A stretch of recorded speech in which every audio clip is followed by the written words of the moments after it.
మన గోదావరి జిల్లాలో గోదావరి నది పారుతూ ఉంది, కానీ తాగడానికి ఇబ్బంది పడిపోతా ఉన్నాం. మన పిఠాపురం చూస్తే వెళ్తే ఎక్కడ చూసినా ఉప్పాడ, మనకి కొత్తపల్లి ఉప్పాడ ప్రాంతం, మిగతా ప్రాంతాలకు వెళ్తే తాగడానికి మాకు నీళ్ళు లేవు. కేంద్రం నుంచి ఎన్ని నిధులు ఉన్నాయంటే జలజీవన్ మిషన్కి అసలు నిధులకి కొరత లేదు, మనం అడగాలి తప్ప. ఎందుకు చేయలేకపోయారు అంటే దానికి అర్థం కాలేదు నాకు.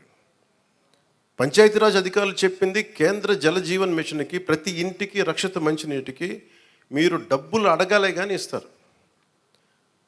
ఒకసారి కొన్ని పథకాలు కేంద్రం ఇచ్చేది 70% ఉంటుంది, 90% ఉంటుంది. దీనికైతే చాలా మ్యాక్సిమం ఉంది. దీనికి నాకు ఎగ్జాక్ట్ ఫిగర్ గుర్తులేదు, 90, 70 అని.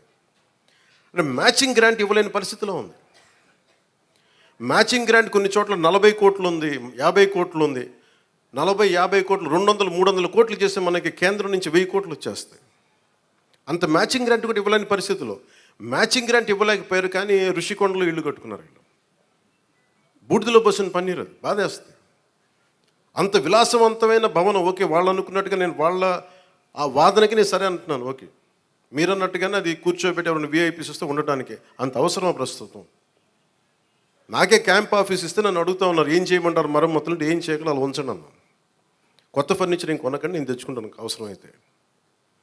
అలాగే మన సెక్రటేరియట్ స్టాఫ్ వచ్చారు, మీకు ఈ మధ్యన అసెంబ్లీకి వచ్చారు కదా, మీకు జీతం ఈ 3-4 రోజులు కలిపి మీకు 35,000 వస్తుంది మీకు అని. నేను సంతకాలు పెట్టే మనస్కరించాలి. నేనేమనుకున్నాను, జీతం తీసుకొని పని చేద్దాం అనుకుంటే యాక్చువల్లీ లోపలికి వెళ్ళి పంచాయతీ నిధులను చూస్తూ ఉంటే డబ్బులు లేవు పంచాయతీ శాఖలు. ఎన్ని వేల కోట్లు అప్పులు ఉన్నాయో తెలియట్లా.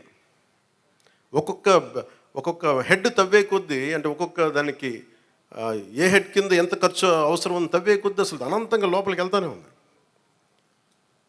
మాకు ఒకటే అనిపించింది, ఇవన్నీ కరెక్ట్ చేయాలి. ఇవన్నీ